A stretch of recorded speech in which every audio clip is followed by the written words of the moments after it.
Hello student, हा video practice set 1.3साठीचा introduction part आहे. प्रॅक्टिस सेट 1.3 ज्या पॉईंट्सवर आधारित आहे त्याचा अभ्यास आपण या व्हिडिओमध्ये करणार आहोत. ते पॉईंट्स आपण इथे अभ्यासणार आहोत. तर पहिलं आहे वेन डायग्राम्स. आता वेन डायग्राम्स कशाला म्हणायचं? British logician John Venn was the first who use close figures to represent set. आणि सेट रिप्रेझेंट करण्यासाठी हा जो मॅथमॅटिशियन आहे जॉन वेन यांनी पहिल्यांदा या डायग्रामचा वापर केला.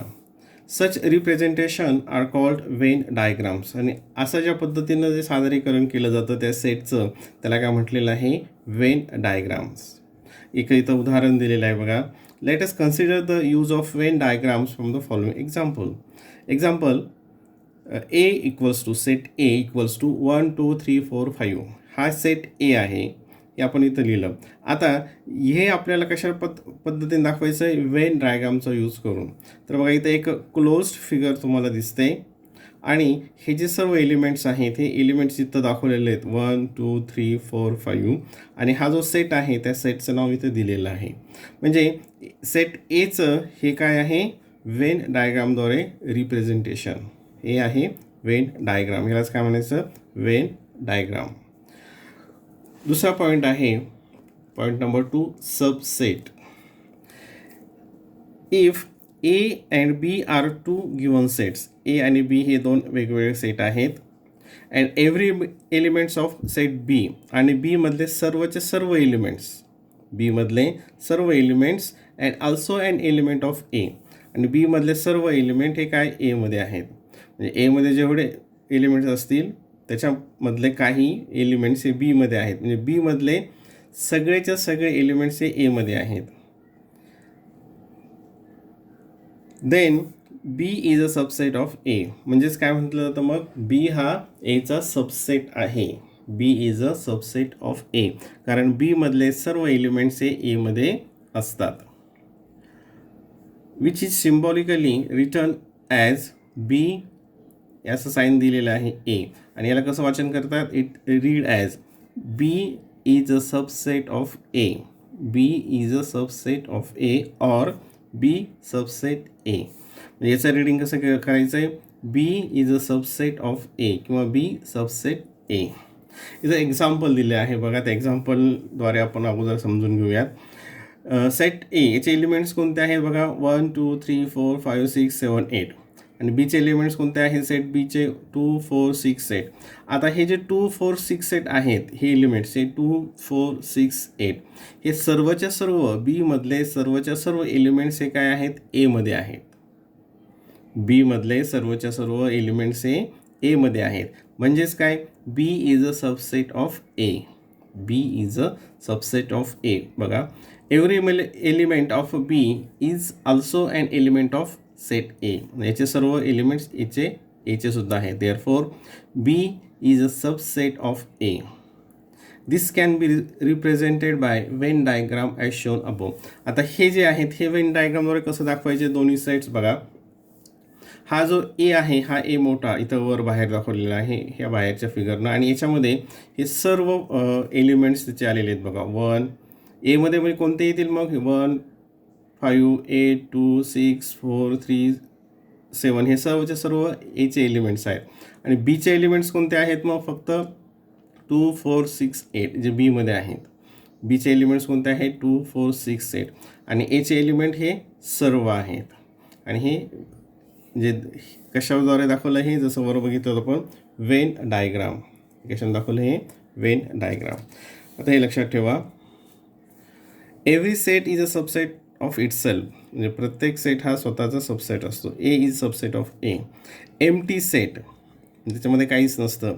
Empty set is a subset of every set. तो सुद्धा एम्प्टी सेट आपण कोणत्या अक्षराने दाखवतो? या फाय अक्षराने दाखवतो. आणि it is a subset of every set. आता बघा, if A equals to B म्हणजे सेट ए आणि सेट बी हे इक्वल सेट आहेत. सेट ए आणि बी हे काय इक्वल सेट असतील. Then A is a subset of B and B is also subset of A. If A is a subset of B and B is a subset of A, then A equals to B. म्हणजे हे दोन काय असतील? Equal sets असतील. पुढचा point आहे universal set. पुढचा आहे point universal set. Think of a bigger set which will accommodate all the given sets under some consideration, which in general is known as universal set. म्हणजे असा एक set की ज्याच्यामध्ये सर्व सेट हे काय असतील सामावलेले असतील, त्याला काय म्हणायचं, युनिव्हर्सल सेट. सगळ्यात मोठा तो.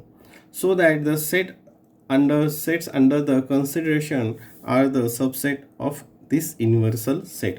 बाकीचे काय असतील, हे सर्व सबसेट असतील ह्या युनिव्हर्सल सेटचे. पुढचा पॉईंट आहे कॉम्प्लिमेंट ऑफ अ सेट. हे थोडंसं काळजीपूर्वक बघा. Suppose you as an universal set. आता यू हा काय आहे, एक युनिव्हर्सल सेट आहे. म्हणजेच काय, इफ जर समजा B is a subset of U, याचा अर्थ काय होतो की बीमध्ये असलेले सर्व एलिमेंट्स हे यूमध्ये असतात. बीमध्ये असलेले सर्व एलिमेंट्स हे यूचे घटक असतात, यूमध्ये सुद्धा असतात.